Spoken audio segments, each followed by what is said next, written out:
Bom, meus amigos, nesse segundo vídeo, como eu falei, são vídeos de utilidade pública. Eu gostaria de continuar abordando o assunto pestes, principalmente a peste negra. A peste também tem importância como doença ocupacional, vocês sabiam? Já que profissionais de saúde, biólogos e veterinários, eles acham, os biólogos e veterinários atuais, não consideram perigosa esse tipo de peste. Estão expostos ao risco de infecção no exercício de suas atividades, por eles não considerarem perigosas. E é perigosa. Sejam essas profissões ou atividades exercidas em áreas consideradas foco potenciais da doença ou em locais isentos. Nesse caso, no contato com tecidos e fluidos de pessoas doentes ou com tecidos de animais infectados.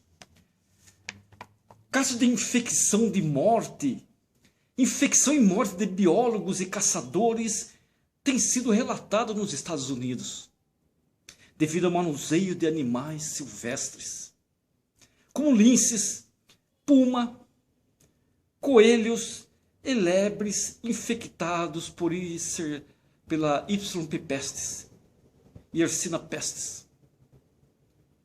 Animais domésticos, como gatos e cães, porquinhos da Índia e outros, também podem ser infectados por pulgas infectadas, o que exporia seus proprietários e veterinários, presta atenção, proprietários e veterinários a situações de alto risco.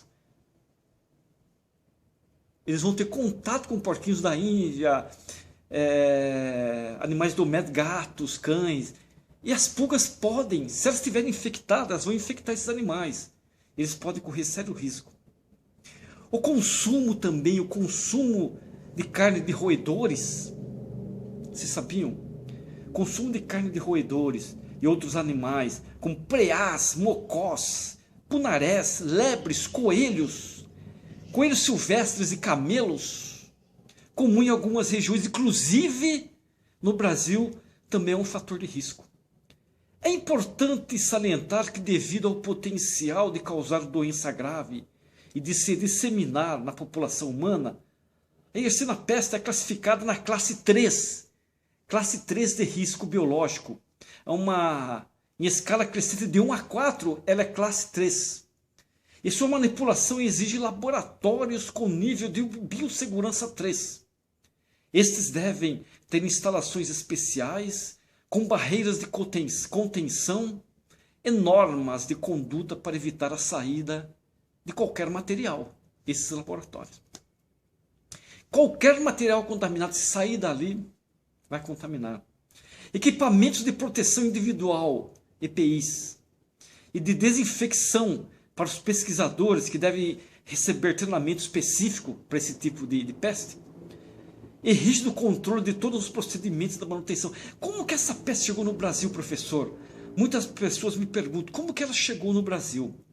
A peste chegou ao Brasil em outubro de 1899, pelo Porto de Santos. 1899. Pelo Porto de Santos, no navio Zeeër, que chegou da Holanda com um carregamento de trigo e com ratos e pulgas infectados dentro desse navio Zeeër. A infecção atingiu de início as cidades litorâneas da chamada fase portuária, a fase portuária da doença. A partir de 1907, começou a fase urbana, quando a peste por ferrovias e rodovias chegou ao interior do país, atingindo não apenas as maiores cidades, mas também vilas e povoados, infelizmente. Assim que os primeiros casos humanos foram detectados, o interesse sobre o estudo da peste despertou, motivando a ida para Santo de alguns famosos pesquisadores. Vamos citar eles. Vital Brasil, o Vital Brasil, 1865 a 1950, Adolf Lutz, 1855 a 1940, o Emílio Ribas, grande pesquisador, 1862 a 1925, e o grande e famoso Oswaldo Cruz, de 1872 a 1917. Para que eles foram fazer o que lá? Investigar a doença, essa doença que estava se propagando. Os esforços para a produção de soros e vacinas contra a peste deram origem a dois institutos famosos. Um em 1899, na Fazenda Butantã, em São Paulo, o atual Instituto Butantã. E o outro no ano de 1900, na Fazenda Manguinhos, no Rio de Janeiro, a atual Fundação Oswaldo Cruz, ou a Fiocruz, grande centro de pesquisa. Hoje são dois dos mais importantes centros de pesquisas de toda a América Latina e desenvolvem pesquisas nas mais diversas áreas da saúde. As campanhas de prevenção promovidas pelo governo federal e os avanços do sistema de saúde pública e saneamento eliminaram a peste das áreas portuárias e urbanas do país, mas não impediram que chegasse a fazendas e sítios, que era uma fase rural. A bactéria infectou roedores silvestres, criando diversos focos naturais. Criou-se diversos focos naturais, ainda existentes no Ceará, ao norte de Minas Gerais e na Serra dos Órgãos, no Rio de Janeiro. As campanhas de estudo da peste contribuíram ainda para tornar a coleção de mamíferos do setor de mastozoologia do Museu Nacional, vinculado à Universidade Federal do Rio de Janeiro, uma das 11 maiores do Ocidente. Vocês sabiam? Uma das 11 maiores do Ocidente, com mais de 90 mil espécimes. Os serviços de pesquisa sobre a febre amarela e sobre a peste, entre as décadas de 1930 e 1950, contribuíram com considerável parcela dessa coleção. Apenas o Serviço Nacional de Peste obteve 55.295 mil exemplares de pequenos mamíferos não voadores. Vale ressaltar o trabalho do professor João Mogem de Oliveira, de 1904 a 1985, na coleta e organização dessas coleções.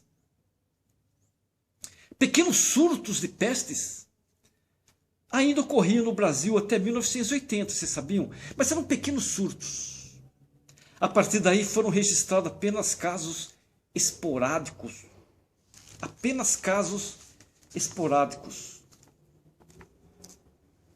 peste ela é considerada uma doença reemergente.